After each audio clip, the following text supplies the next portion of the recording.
What would your 13-year-old self say to you now? Write in the comments what you think about this. Enjoy the show. Story 1. You're still fat, but you somehow don't care anymore. Why? Also, your skin sucks with all those pimples. Also, you're engaged to a hottie. I'll be engaged to a hottie. And you got your master's at around the same time as when our schoolmates just finished their bachelor's? I thought we hate studying? It's students dying? Also, our love story is very cute.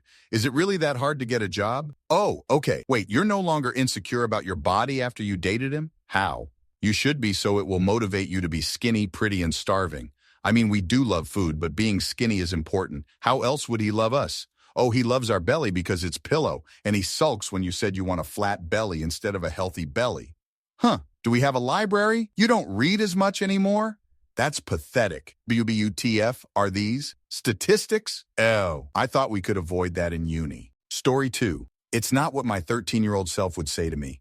It's going to be me begging them to get their shit together while they are still young, so they won't feel like that wasted 18 years of their life, and feel like they will never even get a small fraction of what they dreamed of having in life by the time they are in their 30s because of it, that the choices they are making now really do matter. Stop thinking they can worry about it later, and that those regrets will only grow stronger as the years go by, and it's too late to change things. Story. My 13-year-old self would be happy to see that we've accomplished almost every goal we set out for ourselves.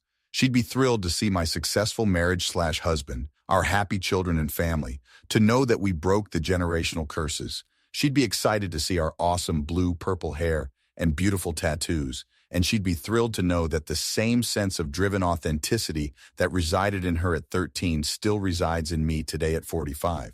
But I think if she saw all the emotional and physical scars of the journey, she would feel very nervous and not know if she was up to the task. And when I had to break her heart by telling her that from the time she's 30 years old, she will start a 15-year and counting journey of lifelong chronic pain that will severely stunt, if not completely eliminate, many of the post-children goals we had, I think she would be devastated and terrified. I could only hope that the joy she sees in my heart and my life would be enough proof to her that she is strong enough to take this journey and that it is still a life worth living. I believe she would be proud of me and everything we have endured and overcome, and I would wrap her up in my arms and give her all the love and affirmation she never received from home or anyone else. I would tell her she is beautiful, powerful, and strong, and to trust her intuition and not let weak-minded assholes ever make her feel less than the diamond that she is. Story 4. Why are you so fat? I ran track as a kid. I was really good too. Took home a few medals, but I was also recovering from a restricted eating foster home and moved into a home where food bonded the family. I lost control and I can't remember much after that. One day I'm thin, and then I woke up like I am now. It's hard to take control again. I fear I'll be like this forever. And story 5. You did it!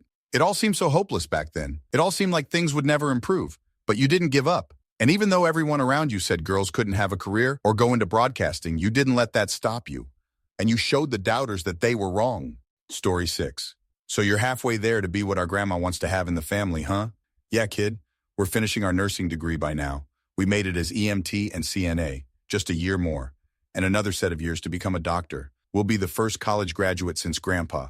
Story 7. My 13-year-old self would be so pissed at me. She would yell at me for lying to her and breaking every promise I made her. Promises of a brighter future and a reason to keep going that I was never able to fulfill. Sometimes dreams, even the most mundane, stay dreams. Not all people get happy endings. Story 8. I shouldn't have blamed you. You did nothing wrong. And all your hard work that was still failing isn't because of you. You have a condition called PCOS. You can fight through it and live healthy.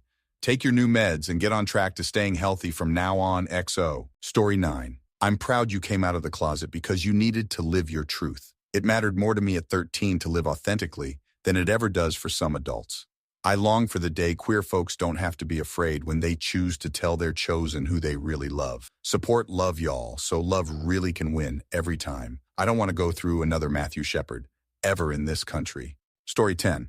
I think she'd think that it's pretty freaking awesome that I fulfilled my dream of being a published author and writing and publishing 8 books and 2 novellas. And on that subject, she would probably also make me realize how much I minimize that accomplishment just because my books don't sell well and haven't made me able to make a career out of my writing. Story 11. Oh, we're bipolar? That makes so much sense. I knew I was crazy. And borderline personality? I knew dad popping back into my life wouldn't end well. Oh well. And ADHD? Does that mean we get Adderall, lose this poverty punch, and have a hot phase like mom? No. Instead, we barely managed to graduate high school, get an art degree, date several drug addicts, develop a drinking habit, get cancer, lose the ability to have kids, and don't properly get medicated until after we turn 30, and I'm going to be a hoarder for a while? Cool. Great. Definitely not looking forward to that. What do you mean we get married? We're not supposed to get married. What do you mean he has kids? You said I can't have kids. What have you done? Story 12. Wow. How the hell did we pull that off? We have near crippling social anxiety at 13, and we somehow have a gorgeous wife for the last 35 years and a high-octane career managing over 600 people, and we're thought by everybody at work to be really good with people. I can't believe it. Story 13. We're still poor? What do you mean we're an alcoholic? How did you get to be that size? Why doesn't Daddy speak to us? What did we do? What happened to our baby brother? It's okay to like women? We work in corporate and we like it? Moving to a major city actually didn't solve our mental health problems? Well, at least I'm happier there. What do you mean everyone does that thing I'm super ashamed of? Story 14. Honestly, I'd probably think I was a demon trying to trick me into the gay agenda by saying he's me from the future. Probably would have put an internal lock on the closet, most likely, never to accept my true feelings because of a paranormal experience. Story 15, I think 13-year me would be pretty stoked about how far I've made it within music. Not exactly the original goal, dream for music I had when I was 13, but it's been a very dope adventure. He'd also be stoked that I have a cute as fuck wife, but also not so stoked that we still live with my parents and that I really like wine. 13-year-old did not like the idea of drinking, and then 23-year me came along and really, really liked wine. Story 16, you're not going to BYU? You didn't go on a mission? You left? You smoke drugs? Autism? No way. Jess says you don't have autism and he knows what he's talking about. Coffee every day? Do you need an intervention? Tarot and being gay seem interesting though. Story 17. Buy Apple stocks. Much later, Tesla. As soon ETFs and funds are available, invest in them. I think some basic understanding of how economy, money things in general works is not on the education plans in any school or university. You just get prepared for your working life but never learn about basic financial things. Story 18. After talking for a bit, he'd find out some shit for sure. That sounds shitty. Would probably be it. So it sounds like it really got worse then. I kind of knew that being an adult would suck, but I didn't know it was going to be that bad. I feel helpless to change it. I think the way you still think. Has anything helped? Probably discuss the ADHD diagnosis and demand he do that. I would leave out the fact that we grew into a rare and severe personality disorder. He might dodge that simply with the medication.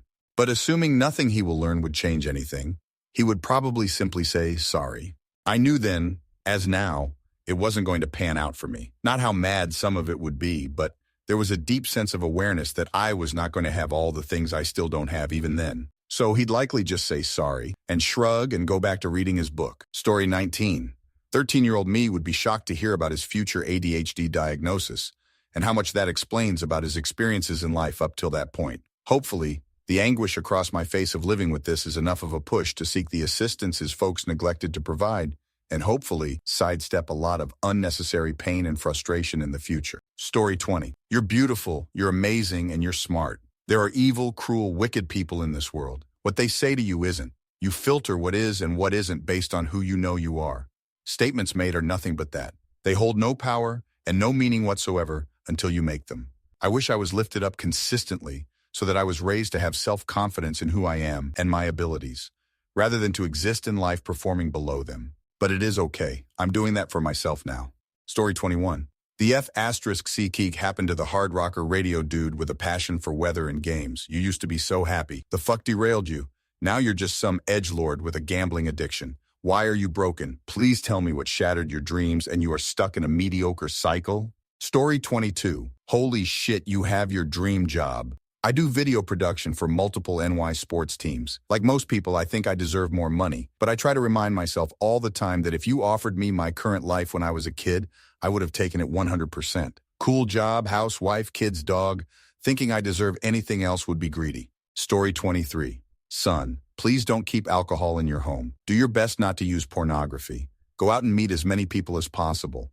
Love them through their flaws, but move away from those who attempt to dim your light. When you find a woman that you think you love, consider that you will have to love her without compensation. Then you will learn what true love is. If does not love you back, be strong and accept this and move on. The biggest enemy to you will be yourself, not because he is bad, but because he is hurting. Help him, and he will help you. Lastly, Jesus Christ is and will always be your answer. Live, you kid, do your best. Story 24. Haha, loser. Nah, maybe something like, let me see. Without friends, without a partner, without a home of my own, with facial paralysis, but with a good job, a gamer computer, and a sexy body from the gym. I won't say it's the life I was hoping for, but we'll be okay, dude. Story 25, 13-year-old me. Wait, so you're telling me that you became a Christian and left our family after realizing by yourself, at 14 years old, that you needed to find the meaning of life, what your purpose was, and why the world is the way that it is, after seeing how much of a bad situation you were in by not having any life skills, and seeing how the school system was brainwashing kids into seeing religion as useless and morality in a backwards fashion. 24-year-old me. Yeah, 13-year-old me. Then later, you came into contact with an old preacher in Nebraska to understand better of what you ought to do with your life. And after 5 years enduring so much depression and loneliness in high school and saving our brother from suicide due to our family becoming incredibly dysfunctional, traveled halfway across the country by yourself at 18 to meet with the preacher to finally become one. Then after that, got not only the life skills and experience that you wished for, but also got baptized in Tennessee, formed lots of good friendships, helped out a lot at your church, got a nice apartment, a nice sporty car, a gaming PC, became fit, improved your communication skills, survived a whole bunch of dangerous situations thanks to God. Asterisk proceeds to go on a run-on sentence, which was a bad habit of mine when I was younger, asterisk. And you got to finally fix your anxiety? 24-year-old me. Yep, well, the anxiety part I still got to work on, but it's improved a lot lately. 13-year-old me. What about a wife? Are you still single? 24-year-old me, asterisk, closes eyes, proceeds to shed a tear, asterisk. 13-year-old me. Oh, asterisk, pats my shoulder, asterisk. 13-year-old me. Hang in there, bud. Hang in there. Story 26. Why do you live so far away from the family? And don't you have a dog? I'd explain about how my hometown has a toxic culture and how my tenancy forbids dogs. Then I'd show the little shit my PC and virtual reality headset. The last computer game he played was on a Commodore 64, so modern VR would blow his tiny mind. Story 27. You've actually taken opportunities to stand up to your parents and call them out on their BS. That's insane, considering you're the least confrontational one in the household. I hope she'd be at least a little proud of me. I'm just sorry I couldn't be around to stick up for her when she was 13. Story 28. You've got that facial hair you always thought you couldn't grow. Do you have a cool gaming computer now? You look sad. Is life going to be okay? 13-year-old me would be shell-shocked by how much pep I've lost in my step. I was on a straight mission to do the best I could and open a business to show my dad all the sacrifices and hardships he put himself through to raise me was worth every minute of it. I'm still pushing and he's still aging. I'm hoping to really make a change for myself this upcoming year. I'm 27 now. Story 29. My 13-year-old self would be incredulous and intimidated. All her life she was told she was slut, that she would never amount to anything, and she was better off dead, was bullied, and lived in extreme poverty. Bets were taken on when she would be a teen mom by her dad, sister, and stepfamily. She was taught not to ask for things and called a brat if she did. She was told she would have to settle for what she could get because no man would ever want her. She would never get a good job. She was predicted by her family to have 5 kids by 6 different dads, never marry, and live in a trailer park. She was also terrified of dogs. The woman I am now has a college education and marrying a man who is becoming a doctor. No kids buy hopes for some I'm the future. Owns her own home with a yard, has her own life, has friends, is alive, and has 2 dogs and a lizard. Is her life perfect now? No. But it was something her 13-year-old self would never fathom. Story 30. Wait, you smoke now? Hold on. We're no longer friends with our best mates from high school? Holy shit, because they did that? God damn, we earned that much money a week? Christ, we got an insane gaming PC with a good setup? And it cost that much. Story 31. You promised you'd have your shit together by year 11. Now you're telling me you're a college dropout despite passing all your exams? Wait, you didn't even get a 9 on every single one? You didn't get a 9 at all? What's the point in existing then? You were supposed to become popular. You were supposed to be able to speak. And yet you make fun of me for my PTSD? What do you mean I don't have PTSD? Story 32. Your style is so cool and you look exactly like those girls that are plastered all over your Tumblr. Also, I'm so glad you finally started having an actual hobby again and plan to turn it into a full-time profession. Congrats on not having depression anymore and covering up your scars with awesome tattoos. I'm surprised you didn't get any more piercings, though. Thank you very much for watching. If you liked the video, like it. Be sure to write comments and share your stories.